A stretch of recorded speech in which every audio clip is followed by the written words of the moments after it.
Aku menyukaimu sejak lama, Mbak. Kamu pun tahu itu. Aku mengembuskan nafas kasar. Lagi-lagi, Sony membahas perasaan dia yang tak terbalaskan. Ini yang membuatku tidak nyaman selalu berhubungan dengan adik iparku itu. Dia menyukaiku, bahkan sejak sebelum aku menikah dengan kakaknya. Bukan maksudku untuk mempermainkan perasaan dia dengan menikahi kakaknya. Namun, ada beberapa hal yang membuatku akhirnya menjatuhkan pilihan pada Mas Sandi kala itu. Jangan mengada-ngada, Sony. Hargai aku sebagai kakak iparmu. Kurangku di mana, Mbak? Hingga kamu sama sekali tidak percaya dengan perasaan ini. Bahkan sampai sejauh ini, selama pernikahanmu dengan Mas Sandi, tidak pernah sedikit pun rasa cinta ini berkurang dariku. Hentikan omong kosongmu, Son. Sebaiknya lakukan apa yang semalam aku bahas. Waktumu sampai Sanum pulang dari sekolah. Hanya 2 jam dari sekarang, ujarku, hendak berdiri untuk menyuruh Sanum bersiap. Aku sudah memiliki bukti lain tentang perselingkuhan Mas Sandi dan Mbak Mawar. Tubuh yang sudah setengah berdiri kini duduk kembali dengan tatapan lekat pada Sony. Pria itu mengangguk, lalu menepuk-nepuk tasnya. Bukti apa, Son?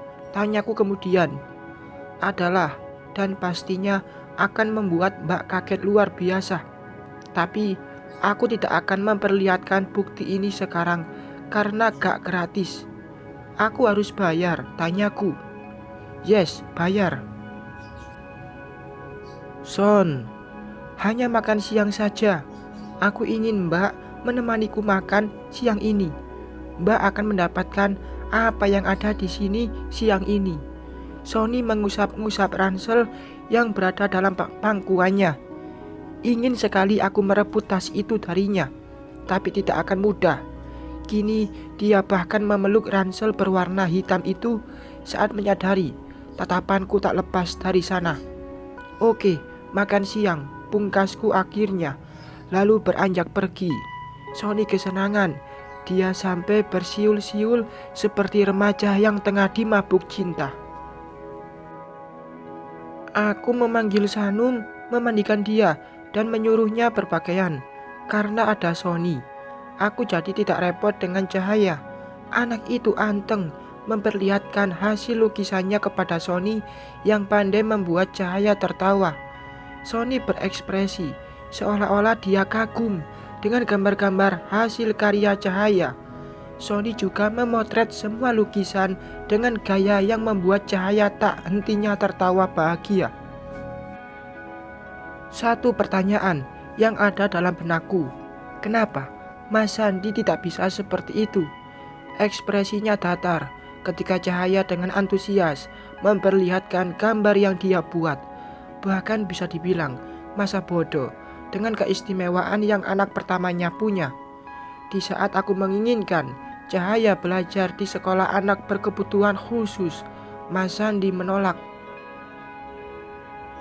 Lebih baik di rumah, tidak sekolah pun tidak apa-apa, asal bisa mengurus dirinya sendiri. Itu sudah cukup, ujarnya kala itu. Aku bisa apa? Dia ayahnya, memaksa pun rasanya percuma. Dia yang punya kendali di rumah ini, termasuk masalah keuangan. Aku yang tidak punya penghasilan harus nurut pada dia yang memberikan nafkah. Dah, sekarang ambil tasnya ya. Bunda mau panggil kakak buat ikut, ujarku pada Sanum setelah selesai mengunci rambutnya. Gadis kecilku menurut. Aku pun keluar dari kamar Sanum menghampiri Cahaya yang masih asik dengan gambar-gambarnya. Kakak, ikut bunda antar adik yuk. Cahaya mendongak. Dia melihatku lama tanpa bicara. Bunda mau pergi ke sekolah adik. Kakak ikut bunda ya. Kita jalan-jalan. Ulangku lagi. Sampai akhirnya dia paham dan menganggukkan kepala. Melihat Sanum keluar dari kamar, Cahaya langsung berdiri dan menghampiri adiknya. Dia tiba-tiba memeluk Sanum, lalu mengusap-ngusap pucuk kepalanya. Dia juga mengambil tas punggung adiknya, lalu menuntun anak itu ke arah pintu depan.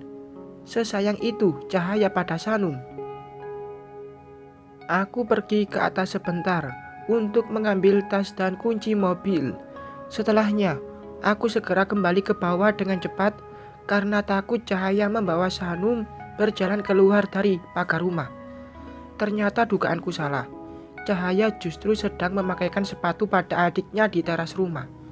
Sesekali tawa Sanum pecah saat Cahaya menggelitik telapak kakinya yang terbungkus kaos kaki. "Diam," ujar Cahaya menepuk kaki adiknya. Sanum menutup mulut, meredam tawa yang akhirnya kembali pecah saat menyadari jika sepatu yang dipakaikan Cahaya terbalik, kanan ke kiri dan yang kiri di kaki kanan. "Kakak, salah." "Hah, salah?" ujar Cahaya bengong, masih menatap pada kedua kaki adiknya. "Ini di sini dan yang ini ke sini, kakak." Cahaya menggaruk kepalanya seraya manggut-manggut. Seandainya Mas Sandi tidak berkhianat, mungkin kebersamaan mereka masih akan terus terjadi hingga dewasa, atau bahkan sampai tua. Sedih sekali jika membayangkan perpisahan dengan Cahaya. Waktuku hanya tinggal beberapa jam saja dengan dia. Setelah itu, mungkinkah aku masih bisa menjadi ibunya, tapi tidak menjadi istri ayahnya? Apa Mas Sandi dan Mawar akan mengizinkan jika aku mengadopsi Cahaya?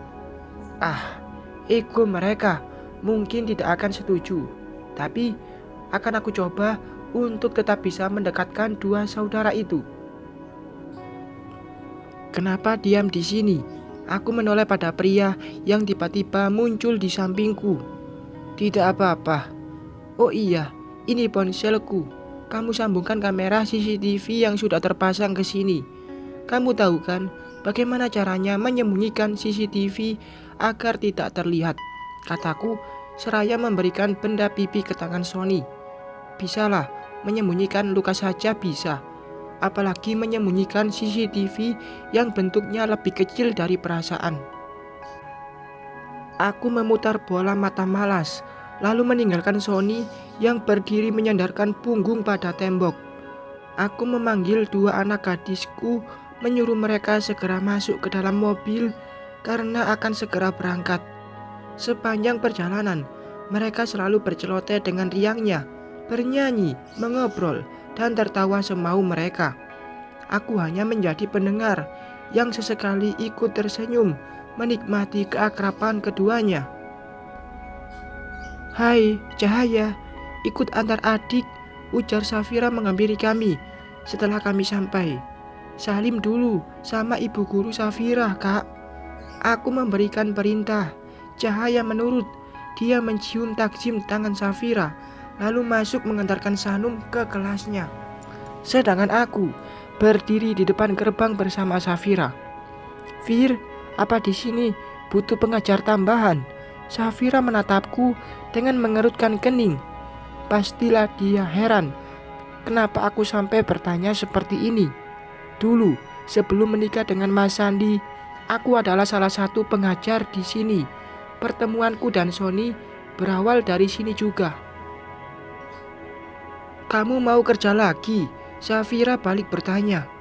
"Misalkan, ini baru rencana sih. Seandainya nanti aku butuh pekerjaan, mungkin gak ya sekolah ini akan menerima aku lagi?" ujarku dengan melipat kedua tangan di perut. "Aku gak tahu, Num, tapi sepertinya guru-guru pengajar di sini sudah komplit deh." "Emangnya kenapa? Kamu mau kerja lagi? Jangan bilang suamimu bangkrut ya." "Gak mungkin deh." Aku terkekeh, tertawa sumbang. Belum saatnya aku menceritakan semua tentangku pada Safira.